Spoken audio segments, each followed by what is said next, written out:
Hello friends, എല്ലാവർക്കും പുതിയൊരു വീഡിയോയിലേക്ക് സ്വാഗതം.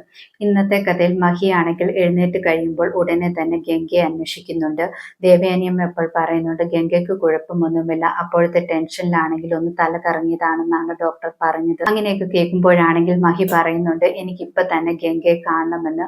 ആ സമയത്ത് ശ്രേയ പറയുന്നുണ്ട് അവൾക്ക് വലിയ കുഴപ്പമൊന്നുമില്ല, എല്ലാം അവളുടെ ആക്ടിംഗ് ആണ്, എല്ലാവരെയും കാണിക്കാൻ വേണ്ടി അവൾ ബോധം കെട്ട് മഹിയുടെ മണ്ടയ്ക്കോട്ട് വീണതാണെന്നൊക്കെ പറയുന്നു.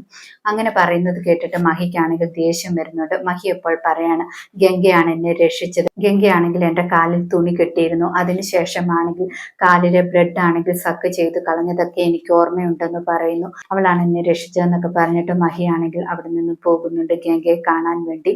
മഹി പോയതിനു ശേഷം ദേവയാനിയമ്മയാണെങ്കിൽ ശ്രേയോട് പറയുന്നുണ്ട് മഹി പറഞ്ഞത് സത്യമാണ്, അതുകൊണ്ട് തന്നെയാണ് അവൻ അങ്ങോട്ട് പോകുന്നതെന്ന്. അതിനുശേഷം മഹിയാണെങ്കിൽ ഗംഗയുടെ അടുത്തേക്ക് ചെല്ലുന്നു. മാളു ആണെങ്കിൽ ഗംഗയുടെ അടുത്തിരുന്ന് പ്രാർത്ഥിച്ചു കൊണ്ടിരിക്കുകയായിരുന്നു. ഗംഗയുടെ അടുത്തേക്ക് വരുന്ന മഹിയെ കാണുമ്പോൾ മാളുവിന് ഒരുപാട് സന്തോഷമാകുന്നു. മാളു ആണെങ്കിൽ മഹിയെ കെട്ടിപ്പിടിക്കുന്നു.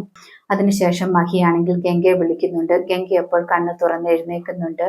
ഗംഗയാണെങ്കിൽ മഹിയുടെ കയ്യിലൊക്കെ പിടിച്ചിട്ട് ചോദിക്കുന്നുണ്ട് മഹിയേട്ടന് കുഴപ്പമൊന്നുമില്ലല്ലോ എന്നൊക്കെ. മഹി അപ്പോൾ പറയുന്നുണ്ട് എനിക്ക് കുഴപ്പമൊന്നുമില്ല, പക്ഷെ നീ എന്തിനാണ് ഇങ്ങനെ ചെയ്തത്, നിന്റെ ജീവൻ കളഞ്ഞിട്ട് എൻ്റെ പ്രാണൻ രക്ഷിക്കാൻ എന്തിനാണ് നോക്കിയെന്നൊക്കെ പറയുന്നു. ആ സമയത്ത് ഗംഗ പറയുന്നുണ്ട് എനിക്ക് ഈ ജീവിതം തന്നത് മഹിയേട്ടനാണ്, അതുകൊണ്ട് മഹിയേട്ടന് വേണ്ടി എനിക്ക് മരിക്കാൻ പോലും മടിയില്ല എന്നൊക്കെ പറയുന്നു. അത് കേൾക്കുമ്പോൾ മഹി പറയുന്നുണ്ട് നിന്നെ ഒരു മരണത്തിന് ഞാൻ വിട്ടുകൊടുക്കില്ല, നീ ആണെങ്കിൽ എപ്പോഴും എൻ്റെയും മാളുവിൻ്റെയും കൂടെ ഉണ്ടായിരിക്കുമെന്നൊക്കെ പറയുന്നു. അത് കേൾക്കുമ്പോൾ ഗംഗയ്ക്കാണെങ്കിൽ ഒരുപാട് സന്തോഷമാകുന്നുണ്ട്. ഗംഗ പറയുന്നുണ്ട് എൻ്റെ ആഗ്രഹം അത് തന്നെയാണ്, മഹിയേട്ടൻ്റെയും മാളുവിൻ്റെ കൂടെയും എപ്പോഴും ഉണ്ടാകണമെന്ന്. ശേഷം മഹി ഗംഗയുടെ കൈ ചേർത്ത് പിടിക്കുന്നു. രണ്ടുപേരും പരസ്പരം കണ്ണിലോട്ട് നോക്കി നിൽക്കുകയാണ്. അത് കാണുമ്പോൾ മാളുവിന് ഒരുപാട് സന്തോഷമാകുന്നു. പെട്ടെന്ന് തന്നെ റൂമിലേക്ക് മുത്തശ്ശിയും നകുലും വരുന്നു. അപ്പോൾ രണ്ടുപേരും സെപ്പറേറ്റ് ആയിട്ട് മാറി നിൽക്കുന്നു. മുത്തശ്ശി ഗംഗയോട് പറയുന്നുണ്ട് ഞാൻ മോളെ ഓർത്തിട്ട് ഒരുപാട് ടെൻഷൻ അടിച്ചു പോയി, നീ മാത്രമല്ലേ എനിക്കുള്ളൂ എന്നൊക്കെ പറയുന്നു. അത് മാത്രമല്ല നകുലു ഒരുപാട് ടെൻഷൻ അടിച്ചെന്നൊക്കെ പറയുന്നു. നകുലു അപ്പോൾ പറയണം ഗംഗയെ ഓർത്തിട്ട് എനിക്ക് ഭയങ്കര സങ്കടമായെന്നും ഞാനും തളർന്നു പോയെന്നൊക്കെ പറയുന്നു. ഇവർ സംസാരിച്ചുകൊണ്ടിരിക്കുന്നത് കണ്ടിട്ട് മഹി പറയുന്നുണ്ട് ഞാൻ പോവുകയാണെന്ന് പറഞ്ഞിട്ട് പോകുന്നു. മാളും അവിടെ നിന്നും പോകുന്നു. മഹി റൂമിൽ പോയതിന് ശേഷം ഗംഗയും മഹിയും ആണെങ്കിൽ കുട്ടിക്കാലത്ത് മണ്ണപ്പം ഉണ്ടാക്കി കളിച്ചതൊക്കെ ഓർക്കുന്നു. അതുമാത്രമല്ല കൂട്ടുകാരൻ ഇന്ദ്രൻ പറഞ്ഞ കാര്യം ഓർക്കുകയാണ്. ഗംഗയുടെ ലോകം നീയും മോളും മാത്രമാണ്, അതുകൊണ്ട് ഗംഗയെ വിവാഹം കഴിക്കണമെന്നൊക്കെ പറഞ്ഞത് ഓർക്കുന്നു. അതിനുശേഷമാണെങ്കിൽ മാളു ആണെങ്കിൽ മഹിയുടെ അടുത്തേക്ക് വരുന്നുണ്ട്. കഞ്ഞിയുമായിട്ടാണ് വരുന്നത്. മാളു പറയുന്നുണ്ട് ഗംഗയാണെങ്കിൽ മഹിക്ക് വേണ്ടിയല്ലേ ഈ അവസ്ഥയിലായത്, അപ്പോൾ നമ്മളുടെ കടമയല്ലേ കഞ്ഞി കൊടുക്കേണ്ട കടമയൊക്കെ, മഹി തന്നെ കഞ്ഞി കൊണ്ട് കൊടുക്കണമെന്ന് പറയുന്നു. മഹി അപ്പോൾ കൊടുക്കാമെന്ന് പറഞ്ഞിട്ട് മാളുവിന്റെ കൂടെ ചെല്ലുകയാണ്. പക്ഷെ അവിടെ ചെല്ലുമ്പോൾ നകുലാണെങ്കിൽ ഗംഗയ്ക്ക് കഞ്ഞി കൊടുക്കുന്നു. ഗംഗയാണെങ്കിൽ വേണ്ട എന്നൊക്കെ പറയുന്നുണ്ട്, ഞാൻ തന്നെ കോരി കുടിക്കാമെന്നൊക്കെ. പക്ഷെ നകുൽ സമ്മതിക്കുന്നില്ല, കുടിക്കുന്നു പറയുന്നുണ്ട്. ആ സമയത്ത് മുത്തശ്ശിയും പറയുന്നുണ്ട് നകുൽ സ്നേഹത്തോടെ തരുന്നതല്ലേ മോള് കുടിക്കാനെന്നൊക്കെ പറയുന്നു. ഗംഗയാണെങ്കിൽ ഒരിഷ്ടവുമില്ലാതെ നകുൽ തരുന്ന കഞ്ഞി കുടിക്കുന്നു. അത് കണ്ടുകൊണ്ട് നിൽക്കുന്ന മഹിക്കും മാളുവിനും ആണെങ്കിൽ ഒരുപാട് സങ്കടമാകുന്നു. രണ്ടുപേരും തിരിഞ്ഞു പോവുകയാണ്.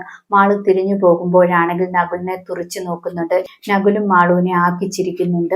പിന്നീട് നകുലാണെങ്കിൽ മുത്തശ്ശിയോട് പറയുന്നുണ്ട് ഇന്നൊരു ദിവസം ഞാൻ ഇവിടെ സ്റ്റേ ചെയ്തോട്ടെ, എനിക്കാണെങ്കിൽ ഗംഗയുടെ കാര്യം ഓർത്തിട്ട് വീട്ടിൽ പോയാലും സമാധാനമാകത്തില്ല, വിഷമൊക്കെ തീണ്ടിയതല്ലേ, അതുകൊണ്ട് സൂക്ഷിക്കണമല്ലോ, ഗംഗയാണെങ്കിൽ ഒരുപാട് സൂക്ഷിക്കണം, ഞാൻ കൂടെ ഉണ്ടാകണം, എനിക്കിവിടെ നിന്നാലേ സമാധാനമുള്ളൂ എന്നൊക്കെ പറയുന്നു. അത് കേൾക്കുമ്പോൾ മുത്തശ്ശിക്കാണെങ്കിൽ ഒരുപാട് സന്തോഷമാകുന്നുണ്ട്.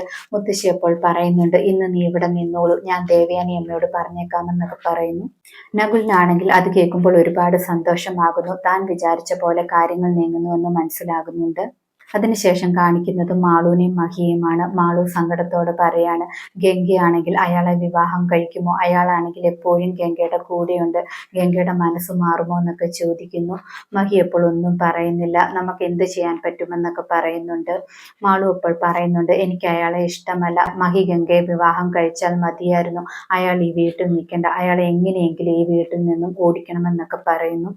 മഹിയാണെങ്കിൽ മാളുവിനെ എങ്ങനെ ആശ്വസിപ്പിക്കണമെന്നറിയാതെ മാളുവിനെ ചേർത്ത് പിടിക്കുകയാണ്. ഗൗരി ഇതെല്ലാം കേൾക്കുന്നുണ്ടായിരുന്നു. ഗൗരി അപ്പോൾ വിചാരിക്കുകയാണ് എൻ്റെ മകളുടെ സന്തോഷത്തിന് വേണ്ടി ഞാൻ എന്തെങ്കിലും ചെയ്യണമെന്നൊക്കെ. പിന്നീട് നകുലിന് ഒരു കോൾ വരുന്നു. ഗംഗയെ കൊണ്ടു കൊടുക്കാമെന്ന് പറഞ്ഞ ആളുടെ ഫോണാണ് വരുന്നത്. അയാൾ ചോദിക്കുന്നുണ്ട്, ഗംഗയുടെ കാര്യം എന്തായി? നിങ്ങൾ അഡ്വാൻസും പൈസയും എല്ലാം വാങ്ങിയിട്ട് പോയിട്ടും ഇതുവരെയും കാര്യങ്ങളൊന്നും നീക്കുന്നില്ലല്ലോ. എനിക്ക് ആ കുട്ടിയെ കാണണമെന്ന് പറഞ്ഞിട്ട് ഇതുവരെയും എന്നെ കാണിച്ചില്ലല്ലോ എന്നൊക്കെ ചോദിക്കുന്നു.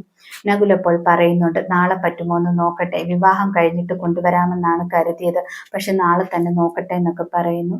ഫോൺ വെച്ചതിന് ശേഷം ശ്രേയ അടുത്തുണ്ടായിരുന്നു. ശ്രേയ ആണെങ്കിൽ പറയുന്നുണ്ട്, എത്രയും പെട്ടെന്ന് ഗംഗയെ ഇവിടെ നിന്നും ഒഴിവാക്കണം, വിവാഹം വരെ നോക്കി നിൽക്കണ്ട എന്നൊക്കെ പറയുന്നു. നകുൽ അപ്പോൾ പറയുന്നുണ്ട്, അത് തന്നെയാണ് ഞാനും സംസാരിച്ചത്, എത്രയും പെട്ടെന്ന് ഒഴിവാക്കാൻ തന്നെയാണ് തീരുമാനമെന്നൊക്കെ പറയുന്നു. ഉടനെ തന്നെ ഗംഗയെ ഈ നാട്ടിൽ നിന്നും കൊണ്ടുപോകും, അതിനുശേഷം ശ്രേയയ്ക്ക് അവളെ കുറിച്ച് ഓർത്ത് പേടിക്കുകയേ വേണ്ട. ശ്രേയ അപ്പോൾ പറയുന്നുണ്ട്, അത് മാത്രം മതിയെന്ന്. ഇവർ സംസാരിക്കുന്നതെല്ലാം ഗൗരി കേൾക്കുന്നുണ്ടായിരുന്നു. ഇതോടെ ഇന്നത്തെ കഥ അവസാനിക്കുന്നു. പുതിയൊരു കഥയുമായി വീണ്ടും കാണാം. താങ്ക്